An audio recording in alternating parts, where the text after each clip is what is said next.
Всем привет, вы на канале Польза.нет Live. Здесь только подробные обзоры с целью сэкономить вам средства. И сейчас вы видите, на что способна камера смартфона Oppo Find X7.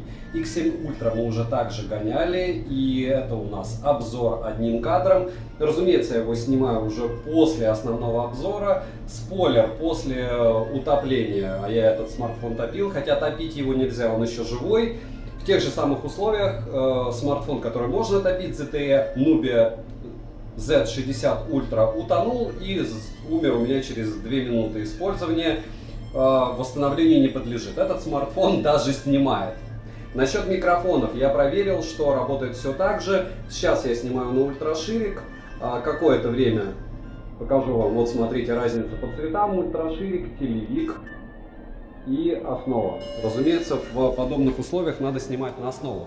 Не забудьте подписаться на канал для того, чтобы я продолжал этот банкет. Напоминаю, что в определенном смысле, что стримы прожарки, а я делаю стримы прожарки, на которых гоняю устройство в онлайн-тестах, плюс помимо этого еще и, по-моему, у меня лицо либо полностью не помещается, либо я как-то вот так точно помещается все. Я теперь буду контролировать, потому что Oppo Find X7 Ultra у нас ложанул, как вы помните, и просто потерял фокус со мной. В этот раз, если смартфон потеряет фокус, а это тоже Oppo Find, только X7, понятно, что сенсор попроще, но алгоритмы такие же. Понятно, что у нас и процессор другой. Забыл, чуть не забыл основную мысль. Не забудьте подписаться на канал с колоколом и написать в комментах, что бы вы еще хотели увидеть на подобный обзор. Больше 50 уже обзоров одним кадром. Что это значит? Я иду, рассказываю вам о смартфоне в течение 10-15 минут. Вы видите, как работает камера его в автоматическом режиме. Почему не в ручном? Потому что фото, да, в ручном вы можете попросить, не знаю, оленя, чтобы он приостановился, подобрать себе место, выставить, не знаю, ISO-шку. Помимо этого еще и апертуру поменять. В общем, все можно вручную. В видео, к сожалению, в движении это еще сложнее, чем связать оленя и сфотографировать под нужным углом. В общем, я за то, чтобы смартфоны все это делали в автомате, и я думаю, что вы тоже, потому что за это мы платим. Что из интересного? В первую очередь я призываю всех, кто собирался купить бюджетники, обратить внимание на Али, на мою телегу скидок, потому что сейчас, перед тем, как я начал снимать этот обзор, я выгрузил скидки. 14 600 стоит Poco M6 Pro и 19 060 рублей стоит Poco X6. В минимальной комплектации. Вот сейчас вы смотрите этот обзор. Если зайдете в мою телегу скидок, как мне говорили, таких цен больше не будет. Вот уже какой день. Ладно, там была цена там на X6 20-ник, но сейчас 19. Все, вот как название обзора у меня 19 тысяч, так и смартфон. Так что подписываемся на телегу скидок. Если говорить об этом смарте по поводу зарядки, смотрите, комплект зарядка, чехол, смартфон. Сейчас я покажу вам храм. Ультраширик. Видите, как модули переключаются. Плавности не особо много, но и не сказал бы. Вообще не собираюсь это оценивать. Оценивайте сами. X18. Я расскажу вам по поводу моих эмоций. Плавности не хватает. У iPhone 15 побольше, с которым я сравниваю в основном обзоре, этой плавности было. Притом, заметьте, я вышел уже когда солнце садится. Но мы его сейчас поймаем, если я ноги не переломаю. Так вот. Зарядка. Зарядка у него на 100 Вт, заряжает иногда его за 26 минут, иногда за 33. Рандом, притом с нуля. С нуля, но сдергивается она не как в Asus. Я напоминаю, что Asus ROG Phone 8 у меня был на обзоре. И я там вообще 4 с лишним, почти 5 часов мучился, чтобы он сдернулся с зарядкой с 1%. Здесь такого не происходит. На второй-третий раз уже все было нормально у ROG Phone 8. Притом у ROG Phone 8 Pro, который я тоже тестировал, и он у меня на руках, все было хорошо. Возвращаясь к этому смартфону, чехол, по мне, вещь, конечно, классная, но чуть-чуть бесполезная. Почему? Потому что здесь у нас вариант либо со стеклом понятно, зачем чехол, а у меня тыльная сторона из кожзама, синяя. Есть еще бежевая, по-моему, в ультра-версии фиолетовая еще есть, либо наоборот в семерке, но это не важно. Важно то, что чехол есть, и это хорошо. Притом он не такой почему-то скользкий, либо меня глючит, чем X7 Ultra в комплекте, либо плюс-минус. Возможно, такой же. Такой себе обзор, да, возможно, такой же. В общем, скользкие у них чехлы. Две сим-карты, разумеется, eSIM нет, запись разговора без уведомления собеседника о начале записи присутствует. Если говорить про саму систему, разумеется, все на русском языке, разумеется, здесь есть Google сервисы и все бенды, но есть небольшое но. Я, кстати, перестал себя видеть, потому что экран просто потух. Потому что сейчас у нас... Ага, почему я себя не вижу? Ну, слишком он устал. Смотрите-ка, видите, во время съемки, получается, на какую минуту? На 5-ю минуту яркость экрана была сброшена так, что в зеркальце я себя не вижу. При том, что сейчас я могу даже куртку надеть. Реально, не знаю, температура 23, 25, может. Неважно. Важно то, что какого-то лешего он сбросил яркость. Ладно. А по поводу яркости, кстати, он в использовании, когда у него обычное использование, иногда 1300 люксов, иногда 700, притом рандомно, вне зависимости от того, нагреваются он или нет. Я раньше думал, когда я играл, что круто, 34 минуты он на максимальной яркости в 1300 люксов отработал, а потом упал до яркости в 700 люксов. Но это совсем не та история. Почему? Потому что вот сегодня я его продолжал гонять уже какой день. И, к сожалению, сегодня я заметил, что он просто может сбросить яркость с максималки до 6,5 люксов, и ничего ты с ней не поделаешь. И такой, а почему непонятно? Ни жарко, ни холодно, под кондиционером 16 градусов. Dimensity. Мы как раз пришли к тому, к чему и должны были. Несмотря на то, что здесь есть русский язык, все Google сервисы, все бенды, расширенная гарантия, то есть расширенная в плане не то, что там много чего сделают вам, все равно запчасти будут из Китая везти, а то, что она по всему миру работает.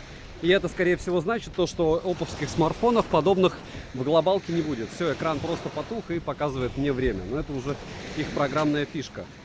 Так вот, если говорить про русский язык как раз, к сожалению, допустим, в том же Game Center наполовину все на английском, хотя у тебя русский язык, наполовину на китайском. И получается, что и с уведомлениями могут быть проблемы. Напишите мне, да, вот владельцы или, скорее всего, продавцы, у кого нет вообще никаких проблем с уведомлениями. Always on Display здесь не урезаны, но вот как раз с уведомлениями может быть рандом. У кого-то его вообще нет. Я подозреваю, что у людей как раз с Авито. Спасибо им за то, что продвигают данный смартфон. Люди из-за этого обзор смотрят. По процессору, к сожалению, это Dimensity 9320. Ужасные результаты тестов в тротлинг-тестах, 3D-марке, всем остальном. Но, в отличие от Red Magic 9 Pro Plus за просто космические деньги, этот смарт прошел все тесты без морозилки. Red Magic Pro Plus не смогла я, как говорится. Ну, он же игровой, с чего он должен проходить все тесты. Поэтому он перегревался и яркость сбрасывал. Самый мракобесный телефон, но самый лучший телефон для продавцов. На нем самая большая маржа. То есть никто так не зарабатывает, как продавцы из ZTE-шного эшелончика. Но зато, как скажет Вилсаком, вы зато фронталочку не увидите.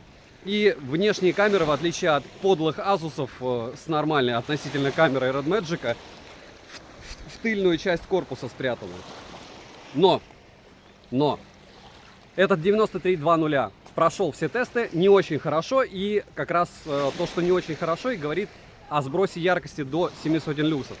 С другой стороны, 700 люксов за глаза, когда ты используешь смартфон в играх больше получаса, и потом 700 люксов тебе, в принципе, хватает. То есть 600 ты уже ощущаешь чуть-чуть.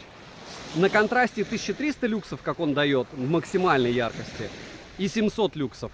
Контраст большой, то есть у тебя почти в 2 раза падение. С другой стороны, пиковая яркость 1800 люксов. У меня с фонариком, ну не знаю, минут 5 я спокойно держал на нем, и экран не сбрасывал яркость. За что ему спасибо. Плотность пикселей субфлагманская 450 ppi. Но здесь я дохожу до самого интересного момента. По рекламе, не с билбордов, вот там, где без фото, здесь LTPO-шный экран, притом где-то написано, точнее на их официальной странице, что герцовка от 1 до 120 Гц. К сожалению, он только показывает 60, только 120 и иногда 90. И что я с ним только не делал, как мне говорили, фонариком, потом до 30% яркости, потом темная светлая тема. В настройках поменять на автоматическую частоту, разумеется, менял.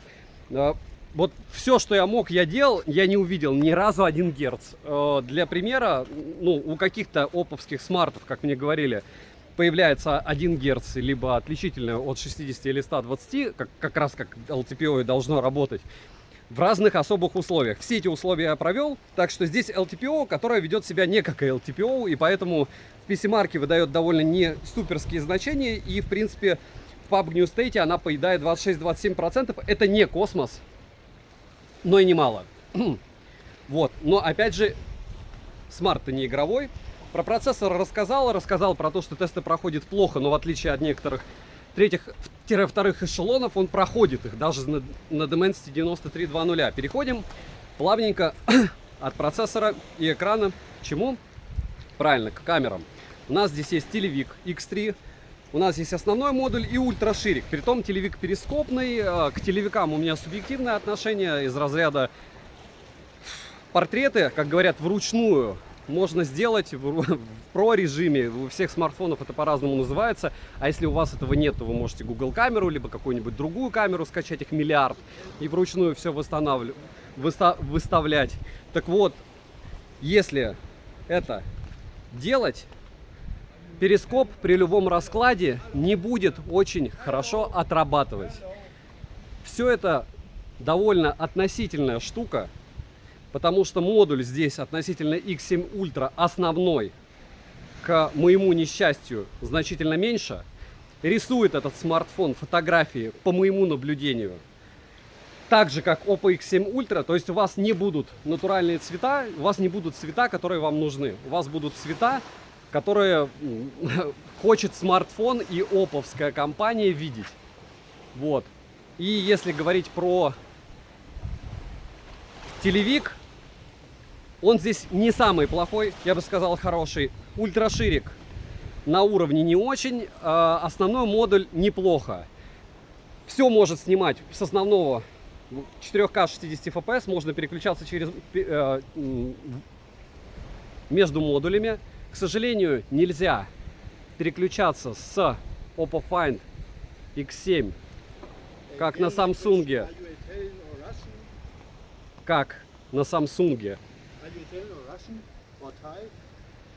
К сожалению. И вот такие люди бывают. Запомните, пожалуйста, вот это. Первый раз у меня в обзоре, и заметьте, что это, к сожалению, гражданин Германии. Так вот, смартфоны под брендом Oppo Find всегда хороши. Даже на Dimensity 9320. Оптимизация чуть-чуть рандомная. Но самое главное, что вы должны запомнить, что какие-то проблемы у вас могут быть. Их не будет много, но основная масса этих проблем, скорее всего, будет связана с тем, что все-таки смартфон китайский. И несмотря на прошивку, несмотря на поддержку Google сервисов, несмотря на все бенды, повторяюсь, могут быть проблемы с оповещениями.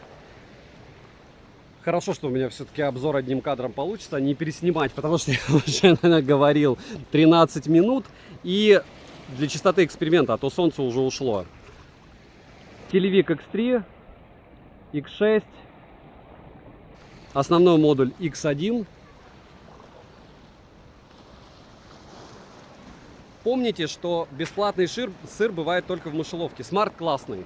Смарт классный, и учитывая наличие всех бендов, его стоит рассматривать к покупке. Но для того, чтобы принять окончательное решение, каждый из вас смотрит по своим приоритетам. Нужны игры, смотрите тест пользы нетстрима. Нужна съемка, смотрите видеосъемку, допустим, сюда и примеры видеосъемки.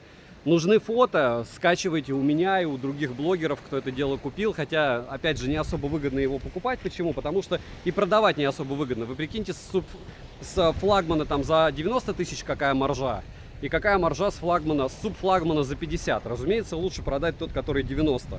Так вот, вот этот смарт, он хорош. Но так, чтобы бежать его сломя голову и покупать, однозначно нет. Мне нравится, что здесь есть переключатели режимов звука. Мне нравится, что здесь защита от влаги, хотя не заявлена IP68. Он у меня, в отличие от ZTE-шек и, кстати, iPhone 14 Pro и Galaxy Flip Z5, пережил утопление. И вроде бы неплохо пережил. Направленный микрофон здесь есть в этом блоке.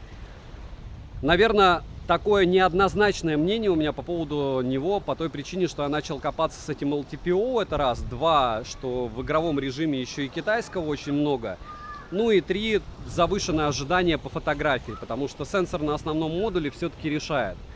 Но, повторяюсь, учитывая его стоимость, учитывая, что трубки под названием Oppo Find X5, 6, 6 Pro, 5 Pro довольно неплохо и быстро уходят в RAW-сегменте, и их любят, и есть за что.